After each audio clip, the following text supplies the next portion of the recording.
Hello friends, welcome to study group Pathshala. मैं उल्लास और आज की क्लास काफ़ी ज़्यादा इंपॉर्टेंट होने वाली है। इसमें हम लोग डिस्कस करेंगे एक इंपॉर्टेंट ऐसे को यस होगा कोविड-19 second wave impacts and solution पर। ठीक है, अब इसको जो तैयार करिए, आपके एग्जाम में पूछा जा सकता है टॉपिक, और इसको किस तरह से प्रिपेयर करना है वो बेसिकली मैं आपको इस वीडियो में बताने वाला हूँ।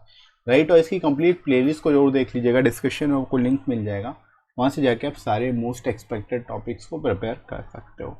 राइट फ्रेंड्स, इसके साथ ही साथ फ्रेंड्स आप IBSC-IO Tier 2 के डिस्क्रिप्टिव बैच को ज्वाइन कर सकते हो, और इसमें आपको ऐसे, प्रेसी और कॉम्प्रिहेंशन तीनों की प्रैक्टिस करा दी जाती है। साथ ही साथ 60+ आवर्स कोई आपके यहाँ पे लाइव इंटरेक्टिव क्लासेस आपको मिल जाएंगी। 24/7 आप कभी भी अपने डाउट्स क्लियर कर सकते हो व्हाट्सएप ग्रुप के माध्यम से। आपको डेली व्हाट्सएप ग्रुप में टॉपिक दिया जाता है जिसको आपको लिखना होता है। राइट, और उसकी कॉपी भी मैं खुद चेक करता हूँ, तो आपको पता चलेगा कि आप क्या गलतियाँ कर रहे हो और कैसे उसको इम्प्रूव करना है। राइट, और जो रिकॉर्डेड वीडियोस हैं वो सभी आपको मिल जाएंगे 24/7 को एक रिवीजन के लिए। गर्ल्स के लिए सेपरेट ग्रुप की सुविधा भी है, और Tier 2 एग्जाम होने तक ये जो है ये कोई कोर्स है कंप्लीट चलता रहेगा। राइट, तो इस वजह से आप इस बैच को जो इनरोल करिए, और लिमिटेड सीट्स अवेलेबल हैं, और आपको डिस्क्रिप्शन में लिंक मिलेगा, वहाँ से जाके आप इस बैच को इनरोल कर सकते हो। आपको एडिशनल 10% डिस्काउंट भी मिल जाएगा। डिस्काउंट कोड आपको यूज़ करना है SG10। ठीक है, SG10 जब आप यूज़ करोगे 10% आपको डिस्काउंट भी मिल जाएगा। राइट फ्रेंड्स, तो चलिए शुरू करते हैं आज की क्लास को। Let's start. तो शुरुआत हम लोग यहाँ पे दोस्तों करेंगे इंट्रोडक्शन से। स्टार्टिंग कैसे करनी है देख लेते हैं। Those who don't learn from history are doomed to repeat it. It is a statement of George Santayana, one of the great thinkers in the 20th century. ठीक है, यहाँ पे कोटेशन से आप स्टार्टिंग कर सकते हो कि those who don't learn from history doom to repeat it, यानी जो हिस्ट्री से सीखता नहीं है वो उसी चीज़ को रिपीट करते हैं। राइट, काफ़ी अच्छी स्टेटमेंट है। कोविड-19 हैज़ प्रूव दिस स्टेटमेंट। ठीक है, कोविड-19 के रिस्पेक्ट में अगर देखा जाए तो ये स्टेटमेंट एक तरह से प्रूव हुई है।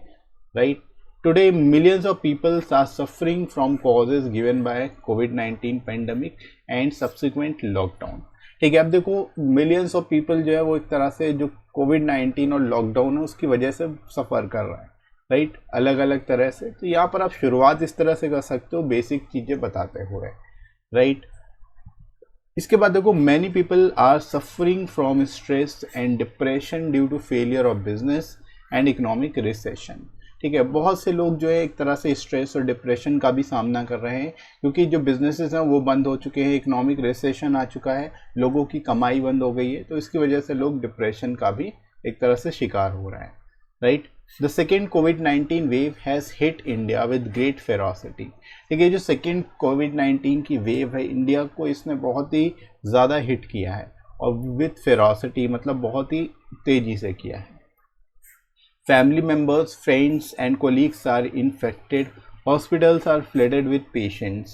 ठीक है, अभी सिचुएशन ये है कि हर फैमिली में कोई ना कोई मेंबर जो इन्फेक्टेड है, फ्रेंड्स, कोलीग, ये सभी जो है कहीं ना कहीं जो भी हमारे रिलेटिव्स हैं कोई ना कोई उनमें जो है इन्फेक्टेड ही है। हॉस्पिटल्स में बिल्कुल लाइनें लगी हुई हैं, लोग भरे पड़े हैं हॉस्पिटल्स में। राइट, तो सिचुएशन के हिसाब से यहाँ पे सारी चीज़ें लिख सकते हो। There is shortage of beds and ventilators for COVID-19 in most of the hospitals. ठीक है, ज़्यादातर हॉस्पिटल्स में क्या बेड्स की सुविधाएं भी नहीं है, बेड्स भी नहीं है, वेंटिलेटर्स की भी कमी हो रही है। Right, there are again curfew and lockdown in cities. फिर से सिटीज़ में क्या हो रहा है, कर्फ्यू और लॉकडाउन लग रहा है। In India the number of कोविड-19 infection touch its peak in September 2020। अब देखो यहाँ पर आप बता सकते हो कि शुरुआत में जब कोविड-19 फैला तो सबसे ज़्यादा हाई केसेस कब थे, सितंबर 2020 में। Right, again a sudden spike in the cases has seen from April 2021। ठीक है, अब अगेन क्या है, अप्रैल 2021 से फिर से जो है एक तरह से तेज़ी आई है केसेस में, और तेज़ी से जो है केसेस इंक्रीज हो रहे हैं। Right, in the second wave the virus is spreading with the double pace as compare to the first wave. ठीक है, अब देखो सेकेंड वेव में क्या हुआ, जो वायरस वो एक तरह से डबल पेस यानी दुगनी तेज़ी से जो है वो स्प्रेड हुआ है। Right, covid has exposed the vulnerabilities of health care system and second wave has hit it hard and thus making the situation even worse। ठीक है, यानी कोविड-19 ने एक तरह से जो हेल्थ केयर सिस्टम की वल्नरेबिलिटीज़ है उसको एक्सपोज करके रख दिया है। साथ ही साथ सेकेंड वेव जो है उसने हमारी इकोनॉमी को और एक तरह से जो हेल्थ केयर सिस्टम है उसको भी बहुत एक तरह से प्रभावित किया है काफ़ी हद तक, जिसकी वजह से सिचुएशन जो है और भी ज़्यादा ख़राब हो चुकी है, राइट। तो यहाँ पर आप इस तरह से इस टॉपिक के रिगार्डिंग जो है लिख सकते हैं, बेस्ट तरीके से इलैबोरेट कर सकते हो। आगे दोस्तों बढ़ते हैं। In many states there are shortage of hospital beds, oxygen supply, medicine supply and even there is no space for morgues and crematorium. ठीक है, अब बहुत से स्टेट्स में क्या है कि हॉस्पिटल बेड्स की शॉर्टेज है, ऑक्सीजन सप्लाई भी नहीं है, मेडिसिन की सप्लाई भी नहीं हो रही है, और यहाँ तक कि जो मॉक्स एंड क्रीमेटोरियम है वे भी भरे हुए हैं, वहाँ पे भी बिल्कुल स्पेस नहीं रहा है, राइट।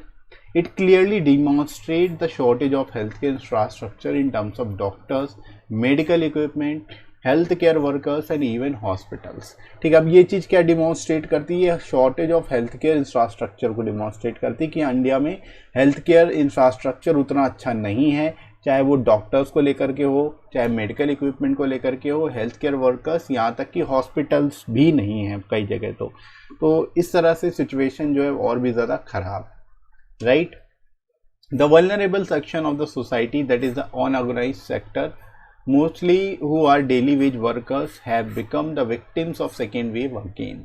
अब देखो, जो वल्नरेबल सेक्शन है सोसाइटी का, जो कि अनऑर्गेनाइज सेक्टर में ज़्यादातर इंडल्ज होता है, जिनमें डेली वेज वर्कर्स हैं स्पेशली और अदर लेबर्स हैं, तो ये सबसे ज़्यादा हिट हुए हैं एक तरह से second wave, right. India is suffering from the need recession in these days. However, in the initial month of this year, there was seen minor positive growth in the economy. ठीक है, यहाँ पर आप दोस्तों बता सकते हो कि इंडिया जो एक तरह से रिसेशन से गुजर रहा है इन दिनों, और इनिशियल मंथ में हालांकि जो है दिस ईयर के शुरुआती मंथ में थोड़ा सा पॉजिटिव ग्रोथ देखने को मिला था, लेकिन अभी सिचुएशन और भी ज़्यादा खराब हो चुकी है, right. In the initial phase of outbreak, most of the schools and educational institutions were closed. ठीक है, यानी जब आउटब्रेक हुआ था उस टाइम पे जो स्कूल्स एंड एजुकेशनल इंस्टीट्यूशंस थे वे सभी बंद थे। Students are regularly facing new challenges with digital learning in India. अब क्या, अब भी स्टूडेंट्स जो है एक तरह से न्यू चैलेंजेस का सामना कर रहे हैं, स्पेशली जो छोटे बच्चे हैं, छोटे क्लास के स्टूडेंट्स जो हैं, उनको सबसे ज़्यादा डिजिटल लर्निंग में प्रॉब्लम आ रही है, राइट। क्योंकि ऑनलाइन एजुकेशन या ऑनलाइन जो क्लासेस होती है उनके समझ में ही नहीं आती। इस तरह की सिचुएशन काफ़ी ज़्यादा सामने आ रही, जिसकी वजह से जो एक तरह से डिजिटल लर्निंग जो है एक बड़ा चैलेंज बन के सामने आ रहा है उनके और उनके पेरेंट्स के लिए, right. Hoarding of oxygen cylinders, poor implementation of new educational policy, insufficient health infrastructure and increasing rate of unemployment are the major challenges in India। अब आप यहाँ पर मेजर चैलेंजेस बता सकते हो कि जो ऑक्सीजन सिलेंडर्स हैं उनकी होर्डिंग हो रही है, poor implementation of new educational policy, यानी जो न्यू एजुकेशनल पॉलिसी है वो भी उसका अच्छे से इम्प्लीमेंटेशन नहीं हो रहा है, इनसफिशिएंट हेल्थ इंफ्रास्ट्रक्चर है, साथ ही साथ जो रेट ऑफ अनएम्प्लॉयमेंट है वो भी तेज़ी से इंक्रीज़ हो रहा है। तो ये सभी जो है बहुत ही अहम चैलेंजेस हैं जिनको दूर करने की ज़रूरत है, राइट। अब इसके रिगार्डिंग क्या किया जाना चाहिए वो भी हम यहाँ पे बता सकते हो कि strict laws should be made against hoarding and restricting any kind of health related equipment and medications. ठीक है, यानी स्ट्रिक्ट लॉज, कड़े कानून बनाए जाने चाहिए किसी भी तरह की होर्डिंग या रिस्ट्रिक्शन को लेकर के, अगर हेल्थ रिलेटेड इक्विपमेंट या फिर मेडिकेशंस में होती है तो, right. There should be more focus on preventive measures like social distancing, wearing of mask properly and obeying lockdown. ठीक है, इसके साथ ही साथ यहाँ पे ये भी सजेशन दे सकते हो कि जैसे कि कोविड-19 की सेकेंड वेव चल रही, तो इस वजह से यहाँ पे प्रिवेंटिव मेजर्स पे भी ज़्यादा फोकस करने की ज़रूरत है, चाहे वो सोशल डिस्टेंसिंग हो, वियरिंग ऑफ मास्क हो, मास्क को प्रॉपर तरीके से पहनना हो, या फिर लॉकडाउन का पालन करना हो, right. The government has announced various measures to tackle the situation from food security to extra funds for health care.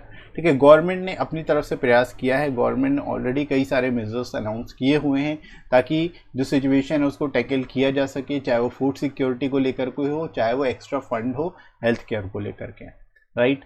Mass vaccination is the only safe and reliable method to end the pandemic.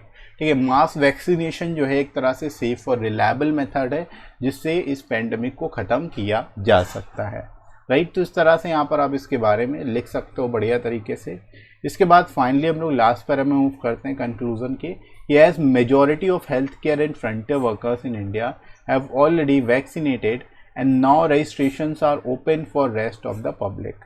ठीक है, यानी कि ज़्यादातर जो health care और frontier workers हैं India में वो ऑलरेडी जो है वैक्सीनेटेड हो चुके हैं, उनको वैक्सीन लग चुकी है और अब जो है रजिस्ट्रेशन ओपन हो चुके हैं जनरल पब्लिक के लिए भी, राइट।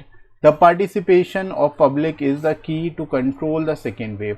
ठीक है, यानी जो पार्टिसिपेशन है पब्लिक का वही एक तरह से की रोल प्रेजेंट करेगा ताकि जो सेकेंड वेव है कोविड की उसको कंट्रोल किया जा सके। And everyone should follow the guidelines provided by government to cut down the chain of the कोविड-19 पैंडमिक। ठीक है, और हम सभी को एक तरह से जो गाइडलाइंस हैं गवर्नमेंट द्वारा जो प्रोवाइड की जा रही हैं उनको फॉलो करना चाहिए, उनको मानना चाहिए ताकि जो ये चेन है कोविड-19 की उसको ख़त्म किया जा सके, राइट। तो इस तरह से दोस्तों इस टॉपिक को आप बेस्ट तरीके से लिख सकते हो, जितने भी मोस्ट इंपॉर्टेंट एस्पेक्ट थे वो सभी इसमें आपको इंक्लूड करके दे दिए गए हैं, तो आप इसको जस्ट ऐसी तरह से एज इट इज़ यूज़ कर सकते हो अपने एग्ज़ाम में, राइट। तो इसी तरह से इसको प्रिपेयर करिए और आई होप ये टॉपिक आपको समझ आ गया होगा। साथ ही साथ आप लोग इन बुक्स को ले सकते हो जो आपको एस्से, प्रेसी और कॉम्प्रिहेंशन तीनों के लिए मिल जाएंगी। एस्से में आपको 100+ एस्से के टॉपिक्स मिल जाते हैं, 60+ आपको प्रेसी के सेट मिल जाते हैं और 60+ आपको रीडिंग कॉम्प्रिहेंशन के भी सेट्स मिल जाएंगे, राइट। तो इनको अगर आप ले लेते हो तो आपकी प्रिपरेशन और अच्छे से हो जाएगी, आपको अलग से कुछ कंटेंट सर्च नहीं करना पड़ेगा, सारी चीज़ें आपके पास होंगी, राइट। यहाँ पर आपको लेटेस्ट पैटर्न पर सारी चीज़ें सारी बुक्स में मिल जाएंगी।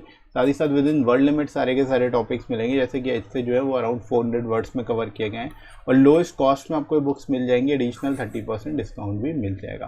तो डिस्क्रिप्शन में दोस्तों लिंक दिया गया है, वहाँ से जाके आप डिस्काउंटेड रेट्स पे इन बुक्स को ले सकते हो और अपनी प्रिपरेशन को और भी बेहतर तरीके से कर सकते हो, राइट फ्रेंड्स। तो इसी तरह से आप प्रिपेयर करते रहिए। साथ ही साथ टेलीग्राम चैनल को ज्वाइन कर सकते हो, यहाँ पर आपको सारी इंपॉर्टेंट पीडीएफ्स और क्लासेस की नोटिफिकेशन भी मिल जाएंगी, राइट। इसका लिंक आपको डिस्क्रिप्शन में मिल जाएगा, साथ ही साथ मैं कमेंट सेक्शन में ही पिन कर दूंगा, वहाँ से जाके भी आप डायरेक्ट ज्वाइन कर सकते हो, राइट। और आई होप आज का वीडियो आप सभी के लिए काफ़ी ज़्यादा हेल्पफुल रहा होगा।